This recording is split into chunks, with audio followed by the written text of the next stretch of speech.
Hello and welcome to the Newseum's Night Studio. I'm your host, Frank Bond, for this week's edition of Inside Media. I'll serve as the host for the discussion with our guest, David Westin. From 1997 to 2010, David was president of ABC News, and you'd be hard-pressed to find a more significant 13-year period when you consider the combination of news events and technology developments that we saw during that time. From the impeachment of President Clinton through the historic 2000 election, the 9/11 attacks, the subsequent wars in Iraq and Afghanistan, the economic crisis in 2008 against the backdrop of another historic election. All of these things happened while David was in charge, the leadership of the ABC News coverage. And this was happening even as ABC launched its website, abcnews.com, and with it, the first live streaming 24-hour news service, ABC News Now. From there, the network continued to transform its news gathering and presentation through the use of digital tools. And ABC performed quite well under your leadership, I might add. 11 Peabody Awards, 13 DuPont Columbia Awards, 5 Polk Awards, more than 40 news and documentary Emmys, and more than 10 Edward R. Murrow Awards. Now here's the shocker. David came to this from law. He started off as an attorney. He was general counsel to Capital Cities ABC, which was purchased by the Walt Disney Company. By the time we're done this afternoon, you're going to have an elevated opinion of both lawyers and journalists. Please give a warm welcome to David Westin. Thank you, Frank. Thank you very much. I'm delighted to be here. Thank you for doing this, but also thank you, all of you, for coming out on a Saturday. I really appreciate it. No, it's a treat because this book is really fantastic. Exit interview. David has talked about this tenure and everything that's happened during it, and that's what we're going to be talking about today. Let me remind you that all of our programs here in the Night Studio, we welcome your participation. So we have visitor services volunteers with microphones. If you have questions, just get their attention and you're part of the program. Let's start with the introduction to your book, David. You talk about the fact that this is a mixture of stories and lessons learned. I was struck by the fact that one of the first lessons that you talk about was one learned by Peter Jennings, and this is the story about the coverage of Princess Diana and her death by ABC. We forget sometimes that as journalists, we have to be willing to learn every day. Tell us about Peter Jennings' position initially, and how quickly he came around and how that all worked out. I'll be happy to. I mean, to put it in context, I mean, you say it's a shocker that I was a lawyer. It was something of a shock to ABC News as well when they said the next head of ABC News is an in-house lawyer. I had been running the network for a while at that point, so I hadn't been a lawyer for a while. But still, my first job in journalism was running ABC News, which is not typical. And the newsroom, at least parts of the newsroom, it's fair to say, were skeptical. And Peter Jennings was a great journalist. I had a long and really wonderful relationship with him. We became personally and professionally very close. But as a great journalist, he was skeptic in chief, and he was not shy in those early days about expressing his skepticism about me personally and whether I really had what it took. Over my time with him, he was right almost always, but the first real encounter I had with him was 4 months into the job when Princess Diana died, and we had a big disagreement. It was a Labor Day weekend, if you remember, Saturday, Labor Day weekend, and most people, including Peter, were away. Peter was out of town. And so I was in the newsroom essentially alone in the leadership, making decisions about coverage and coming into the network and things. One of the things I decided at the very beginning was that we should hurry up and get ready a primetime special for the Sunday night in case she had in fact died, because at this point there were just conflicting reports. And so we got to work and we were working away, and then the announcement came that she had died. And about 11:20 or so, Peter called in, and they said, well, Peter's on the line for you. And I took the call just off camera. We were in live special reports, the full network. Kevin Newman was our weekend anchor, and he was reporting on the story. And Peter, in my experience, did not raise his voice, at least not very often, but he could be very emphatic. And you had no doubt about how he felt about something. And so he came on the line, and he said, David, I understand Princess Diana's died. And I also understand you're considering a primetime special. And I said, that's right, Peter. And he said, well, that is your right. But I feel I owe it to you, David, to tell you that if you do a primetime special on Princess Diana, no one will ever take you seriously as the president of ABC News. So here I am, just 4.5 months in. I don't have his 30 years of journalism to fall back on, and I have enormous respect, admiration for him. He's a legend, justifiably. And he's telling me that I'm really blowing my first big news call. And I said, you know, what I know is this, Peter. I have a sister back in Michigan. I'm from Michigan originally. And she does not read tabloids, those sorts of things. She's read every detail about this young woman's life since the moment she got engaged to Charles. And I think there are other people who are going to feel that way. Peter said, I said it's your right. I will have nothing to do with it. and that was it. And now what happened was Peter called me back first thing the next morning saying, I'm on my way in from out of town. I've read the coverage. You were right. I was wrong. It is a really big story. I'd like to anchor the special. And I said, of course, Peter, you're our principal anchor. You should be there. But I owe it to you to tell you I've already signed up Diane Sawyer and Barbara Walters to anchor the special. And so if you want to do it, you have to do it, the three of you. And he said, absolutely, no questions. And so we actually did a 2-hour special that Sunday night, anchored by Peter Jennings, Barbara Walters, and Diane Sawyer. Yeah, yeah, it's terrific. Many people have pointed to Princess Diana and to Michael Jackson as the two people who became almost emblematic of that coverage of personality over issues in the post-Cold War period. And that's a very important point, because even at the time when Peter and I were disagreeing, I knew he was raising a really important question. And that is, why are you covering this much? Are you covering this because you think this is really history being made? Or are you covering this because you think a lot of people want to watch? Both of those things are legitimate things to take into account in covering news, but let's keep a line between news and entertainment in our minds and struggle with that issue. And I knew from the beginning that he was raising a legitimate point. We just had a disagreement on that one about where the line was. And it's an issue that is not new. I mean, this goes all the way back to the kidnapping of the Lindbergh baby. This certainly was a key issue, and you write about it in your book, in the death of Elvis Presley, yeah, and the network decisions on how to handle that. How do you find that balance when it comes up? And the thing about making decisions in a newsroom is they've got to be made quickly.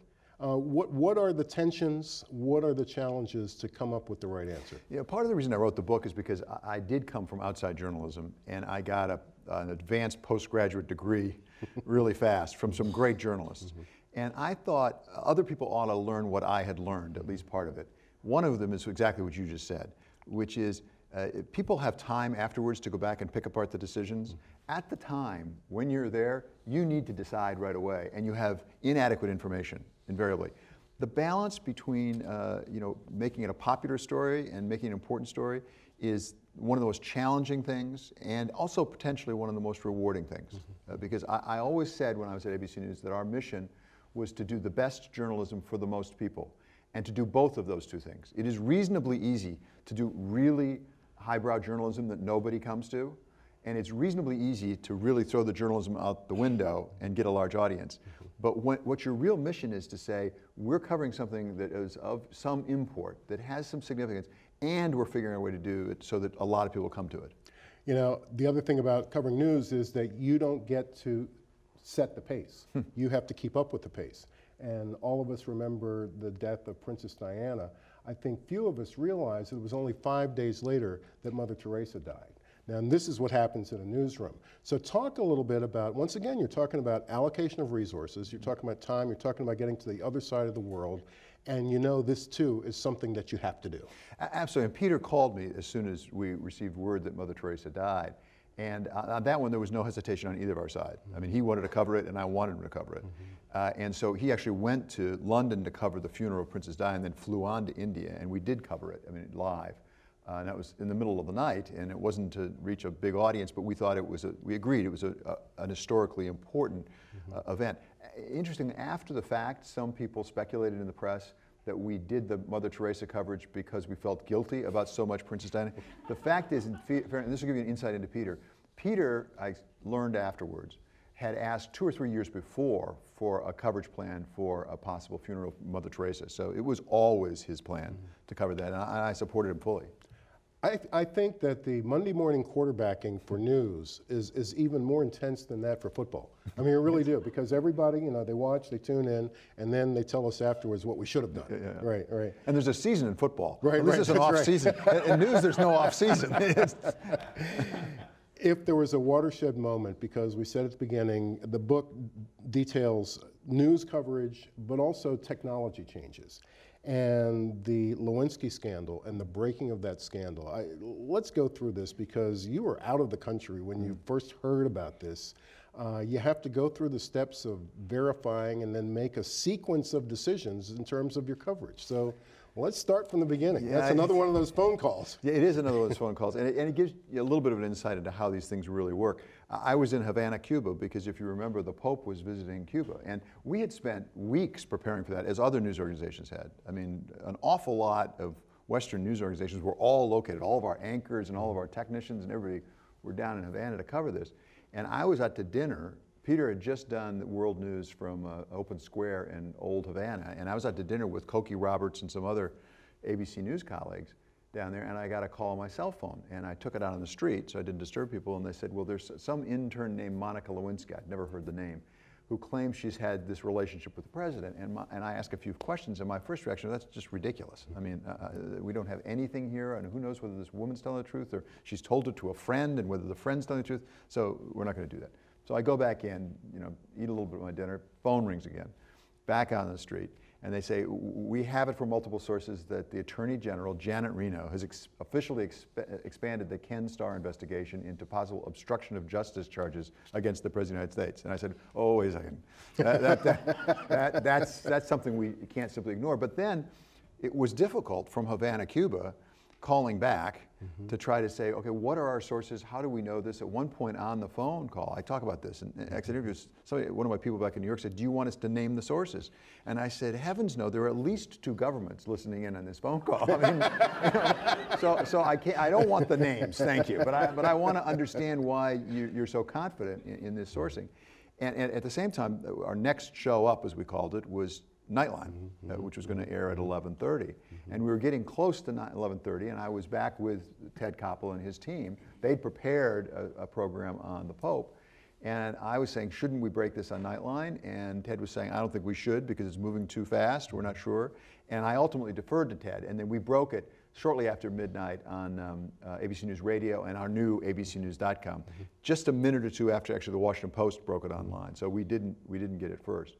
And in retrospect, I should have put it on because you go with news first. But in fairness to us and to Ted, the story was so new and so out of the ordinary, and it had moved over the 2 or 3 hours that we've been paying attention to it. And so we wanted to take a little bit more time and get it right. Now, the Drudge Report broke the story of the stained blue dress, but ABC was the first news organization to go with that story. Another tough decision? Yeah, very tough. And it was very early on. It was only 3 or 4 days into the story. I mean, we all flew back. We had a chartered jet that had been dropped off by 2 bishops who were down for the Pope's visit. We flew back on it with Ted and his team and things like that. And we got back to New York as fast as possible. So it was early on that I got a call saying, we have sourcing that really confirms there is this dress and it has DNA on it, which was a difficult thing at first because we had one source.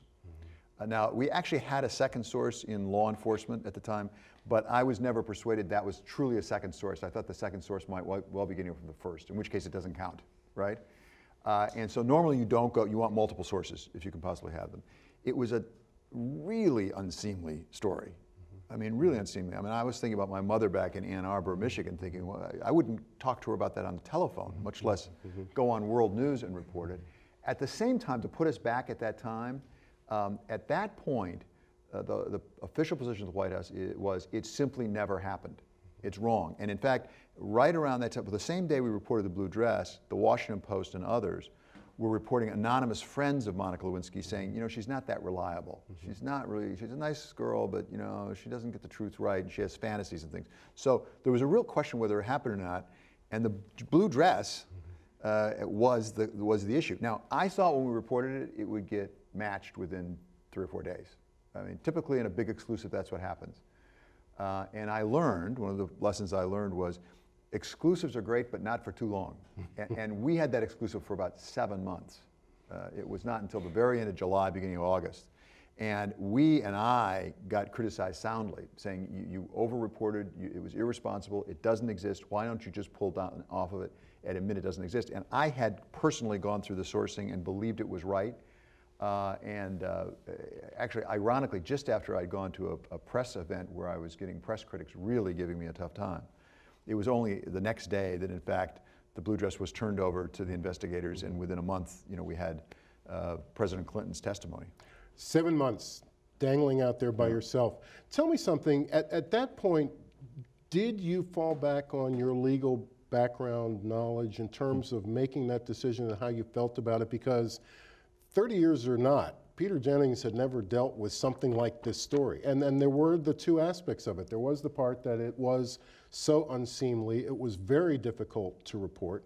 But by the same token, you've got the piece of evidence that could determine the credibility, the believability, the truthfulness of the President of the United States. Yeah, the point throughout my tenure, actually, where I thought the legal training and experience helped me, and I think there's an overlap with journalism here, is what makes a really good lawyer is the questions. It's not the answers. It's knowing what questions to ask and how many questions, and who to trust and who not to trust as a witness, or as a source. And so I do believe that I certainly fell back on that, and I think it may have helped me to sort of cross-examine my reporters and talk to sources. That story also, I think the legal helped me because it turned into a legal dispute pretty quickly. I mean, there were the grand jury appearances and what was going on, and ultimately the impeachment and how that was being played out in the Senate when there was a trial. So I think that was helpful. Having said that, I say in Exit Interview, I think looking back on it, many in the press were over-eager about the story. That I think looking back on it, my take is now that the American people, by and large, figured out this story faster than the press did. They concluded within a matter of 2 or 3 weeks, yes, it happened, I don't like it, but I want him to be our president because he's doing a good job as president. And many in the press, I think, thought that they were ahead of the American people, and if they just reported a little more, the American people would catch up. My own view is, looking back on it, it was the reverse. The American people had it all figured out. It's really interesting. I ran into a senator during that time, Connie Mack, just on the street after the impeachment hearings. He said it was the strangest thing I'd ever seen because, and he said just what you said, all the material was put out there, the American public had spoken, and now here we were in this process, and we know what the American people want. Now, exactly what is our role here? Well, exactly. And if you look at the polls, the day President Clinton left office, the personal approval ratings were not terribly good. The job approval ratings and right track, wrong track, whether we were in the right track of the country, were really high because the country was doing extremely well. Yeah. In this day and age and where we are, and it would seem that, boy, that's 2 or 3 lifetimes ago because of the technology. And the landscape is so blurred with all the platforms between verified truth and spin, and what is the average person to do and what do we have to do to make sure that we're getting the best information we can to make the decisions we have to make day by day? Well, I think that's a core issue because one of the reasons I really wrote this book was to say, let's not have this all be history. Let's make sure that there's really good journalism being done well into the future, even in this very different world that you describe. And I agree with you, it's radically different from what I came to in '97. But there's still great journalism being done, and there's still people who are really trying to get it right. But it's a much bigger tent. What we call news media is a much bigger tent, and you can find almost anything under it. You can find salacious gossip. You can find really great reporting. One of the things that means is it puts more responsibility on the consumer. We have to all be our own editors to some extent. We have to take a hard look at what's being reported, evaluate those sources, decide who has been reliable in the past and who isn't, who's trying to tell us the truth rather than trying to tell us their opinion, and it puts a lot more onus on the public. Having said that, how the public responds to that reporting will influence what the journalists do, because if they find the really good reporting and reward it, then you'll get more of it as a practical matter. What's interesting also is, regardless of the technology, the newsroom is subject to the same tensions and pressures that it always has been, and we've covered a couple of them here. How far to push a story, how fast to push a story, how to characterize that story. How are those decisions being made now? And there's also the monetary aspect to it. It's very expensive to cover news, to run a newsroom. How have those pressures, and how is the news world, the news organizations, handling those pressures now? You know, 2 very important points. One of the things that technology has done is it just sped up the news cycle. Almost it isn't a news cycle anymore, it's just continuous flow. And that raises some real opportunities. People get access to news much faster. and that's a good thing in general. It also raises the possibility that things get out there before they can be corrected. And once they get out there, it's very hard to correct. There was a story just a couple of weeks ago, maybe you saw, of a photograph that was supposed to have been, was said to have been, of the aftermath of a Syrian massacre. And I think it started on Twitter, actually, got tweeted around the world, and mainstream organizations started picking it up. It ended up on the homepage of the BBC, and the BBC is a great news organization. They were our partner throughout my time at ABC News. They're great news. Ended up on their homepage. When it ended up on their homepage, they got a call from a photographer who said, I took that photo. It wasn't Syria, it was Iraq, and it wasn't last week, it was 10 years ago. And this is the BBC. So it puts a lot more onus on organizations like ABC News and others to really, they can't be the gatekeeper anymore. It's going to get out there anyway, but they need to really be correcting the record whenever they can. They have to be, to some extent, our truth police, so that at least gives us the information that that's just not what it appears to be. That's a big new responsibility. That before, when I started, it wasn't quite gatekeeper, but it was much more of a gatekeeper, where if you decided not to go with it, there was a good chance it wouldn't show up. That's not true anymore. It'll get out there. And with that unending news cycle, not a 24-hour, but an unending news cycle, it also makes it difficult for the average citizen to have a conversation, because we no longer live in a world where at the end of the day we have Walter telling us that's the way it is.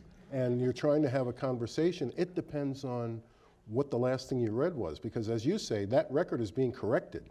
And I may have seen something online before I left work at 5 o'clock, but by the time I'm having this conversation at 9, someone else read something that was posted at 7:30, and it's just very difficult, especially, and now I want to transition into this election year. I mean, we're having this election coverage. What do the journalists have to do to keep pace and try and give us good, solid information as we go through this election cycle? Yeah, it's funny. I was talking with some political reporters just yesterday about the change. We had a problem. I write in the book about the 2000 election, where we all managed to get it wrong twice in one night, if you recall, and really embarrassed ourselves. And I talk about why I think that happened. I was there, and I share the responsibility with others. But it's much different now. It used to be that, if you didn't disclose the exit polls, they didn't get disclosed. Now it all gets out there one way or the other, almost immediately, which is a big challenge, because some of that information is just not worth anything. It's worthless. Nobody's edited it, nobody's figured out what it is, explained it, or anything else.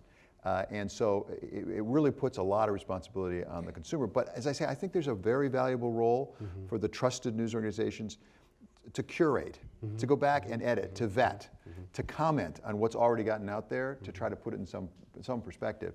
And if you look at some of the research like Pew and others have done, there is a real indication that people don't think that all news is equal on the internet. They do, even though they look at all of it and they're interested in all of it, they do have a tendency to find some trusted sources that they come back to and know over time have been reliable and have given them useful information. So it's not just the wild, wild west. And when you talk about lessons learned, even though there are specific things to the 2000 election, but 2008 election cycle brought us an entirely new playbook of lessons to be learned. It sounds like for journalism, the lessons you really want to take to heart are the ones that are timeless. Well, that's exactly, and there are timeless lessons, which I think I learned a good number of from the great people at ABC News. There are timeless ones. But one of the big changes is that the politicians and the campaigns don't need to go through the news organizations anymore. They can go straight. It started off with, let's go to Oprah, let's go to Donahue, let's go to Leno, let's go to Arsenio Hall, remember? Right, Things like that. It started out there, but now it's, let's just go on Twitter. Yeah. Let's just go on Facebook. We can reach millions of people instantaneously without any filter whatsoever. And that changes the dynamic, I think, of political coverage. Remember, if you have questions, just alert one of our visitor services volunteer and we'll get a microphone to you. In the meantime, we are a nation right now deeply divided on social issues and deeply paralyzed by partisan politics. What role do news organizations play, or should news organizations play, to help us, talk to each other, and maybe do we have a way to force the politicians out of gridlock? Well, that takes an awful lot of power to do that. But two things I'd say is, I wouldn't jump too quickly to the conclusion that we are as divided as a country as sometimes it appears in the media and sometimes even with our politicians. One of the things I'm concerned about is there are developments both in the political structure, and it can be redistricting, it can be primaries, it can be various issues on the politics side, but also in the news media. Talk radio started it, went into a good deal of cable news, and now we're seeing the internet, which emphasize the extremes, I think, personally, disproportionately.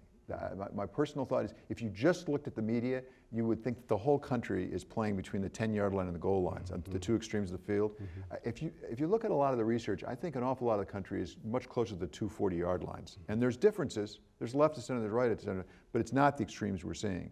And it's one of my concerns that it's disproportionately emphasizing some of the division, and that's not helping us at all. I do think that one of the things that news media can do, I mean, the sort of news media that I worked with, is always be asking itself and presenting to people the question, is this something that is knowable or is it not something that's knowable? Because right now it's all getting mushed together in opinion. You know, every story is a he said, she said. Here's one side of it, here's another side of it. And that's perfectly appropriate for some issues that divide us. There are issues that are knowable, that there's an overwhelming weight of evidence on. And the journalist, I think, has a responsibility when those exist to seek them out and stand up and say, okay, sure, there are some people that say that, but it is a really small minority because the overwhelming consensus is this way. I mean, I talk about Swift Boat Veterans for Truth in this respect in the 2004 campaign. The fact is, either John Kerry was a hero and got the Silver Star appropriately, or he was a liar. And there was no middle ground on that. If you'd been up that river, the offshoot, you know, in the Mekong Delta, and that day, in the afternoon of 1969, you would have seen for yourself. And quickly, the coverage went to, what are the politics of it? Are they handling it right? Not handling it right? Let's put somebody on this side, put somebody on that side. Nightline, we're a hero on this story. We're not a hero on all the stories, believe me. But on this one, we sent a team back to up that river and found the locations and interviewed really aged villagers to talk to them about what had happened, and basically confirmed what had been written up in the commendation in the Silver Star. So our best evidence was probably that was the truth. Yeah. But it wasn't the story that was just what you think about it. I mean, it either happened or it didn't happen. Yeah. I believe we have an audience question over here. Yes? Thank you so much for doing this. I'm a publicist by day, and I brought you a Robin Roberts exclusive with Coach Tony Dungy and Dana Favre, so thank you. That was in your tenure. I appreciate Tony you. Dungy. Thank you. Helped me too. I wanted to know about your writing process. How did you always know you'd write a book, or how did you pull the triggers to remember what was going on? Because when these things were breaking, those were intense times. How did you pull back that information? Yeah, great question. I don't know if I always knew I wanted to write a book, but certainly as I got further into my time at ABC News, I realized that's something I would like to do in the next life. I mean, I couldn't do it while I was there, but in the next life, it's something I really wanted to do. And I did feel very fortunate to have had the experience I had, and I did want to share it with other people so that they can get at least my perspective on what's really going on behind the scenes. When it came to writing it, there's a man named Harry Evans, who's a very well-known author now, but he was a great British editor of newspapers. And he wrote a terrific memoir called My Paper Chase about his experience in British newspapers. And I sat down with him at the early stages of my thinking about this. And Harry's advice was, what he does when he writes a book is he writes, and forgive the expression, he writes a vomit draft. He said what he does is he just sits down and writes the whole thing out as he remembers it without checking anything, and then goes back himself and maybe has some researcher to start checking it and things. So I had a structure for it. I knew I wanted to tell 9 stories and what happened behind the scenes and use each of those to illustrate a bigger point. So there are major events at ABC News that happened during my tenure that I don't really deal with in detail, like the death of Peter Jennings, which was a major event. But I didn't derive from that a larger principle of journalism. So I picked the ones that I thought there were a bigger principle illustrated. So I wrote the whole thing out in a draft, and then I did have some research help. I went back myself. Fortunately, what I was doing was pretty well documented in terms of what was on air. There's transcripts of everything. There's print criticism of a lot of it. I had kept a journal. I was supposed to keep a journal, but I went back and looked. It was about 50% of the time. And interestingly, it was surprising when I was writing, when I wasn't writing. For example, 9/11, the 6 or 7 days around 9/11, I have detailed entrance. And you'd think it was so busy because I was at the office almost 24 hours a day, and it was such an awful time for everyone, but including for us. But for some reason, I have it all in detail, and that was very, very helpful. The other thing I did was, as I wrote chapters that involved people at ABC News who were there, I gave them copies and said, I'd really like your views on this because I want to make sure I get my memory right. I want to make sure I get the facts right. And thank you for your question. We're going to run a little bit over and take one last question on this side. Hello. Thank you for the opportunity. Thank you for the opportunity to be here. I have a question. What's your perspective on the trend toward partisan attack against journalists, whether it be Dan Rather or Juan Williams or others? Well, some of that I think derives from what I was talking about before, that there's just a move toward more opinion. And when you get into more opinion, it has to get more vivid, because the only way to beat somebody else's opinion is to be louder and more extreme. Essentially, that's how you distinguish yourself. So I think there's just more opinion, left and right, than we've had before.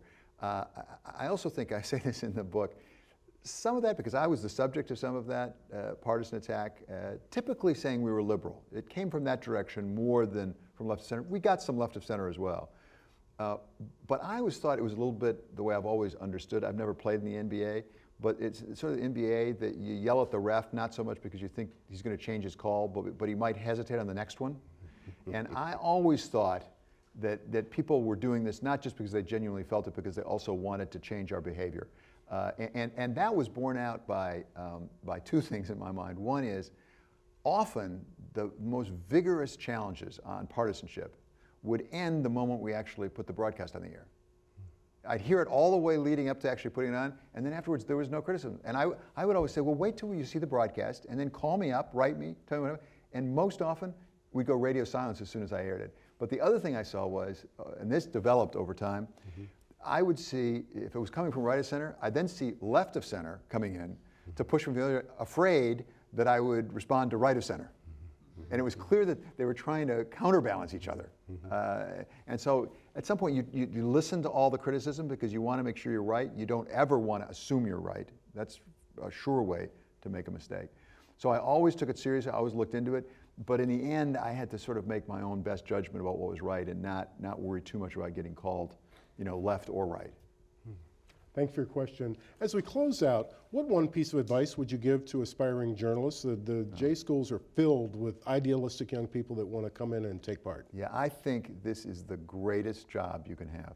And I say that as somebody who's been blessed with some really good jobs. I've been really fortunate. But I would say this at ABC News when sometimes people would be discouraged or say it's not like the good old days and it's less certain and all that, all of which is true. But I'd say, boy, I've had a lot of jobs, and you don't understand how lucky we are to get paid, maybe not as much as people used to get paid, but to get paid to come in and work with really smart, really interesting, really curious people to try to find out things nobody else knows, that other people want to know. Sometimes find out things that people don't want you to know about if they're in positions of power.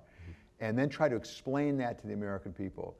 And on a good day, not every day, but on a good day, have an opportunity to actually make the world a little bit better place. There aren't a lot of jobs like that. So with all the challenges, and they'll continue, I think it's a wonderful calling. And if people want it, I really would encourage them to pursue it with all their heart. That's terrific. David Westin, thanks for spending time with us today. David's going to be signing copies of his book right down the hall here on level 3. Audience, give yourselves a round of applause for your questions here.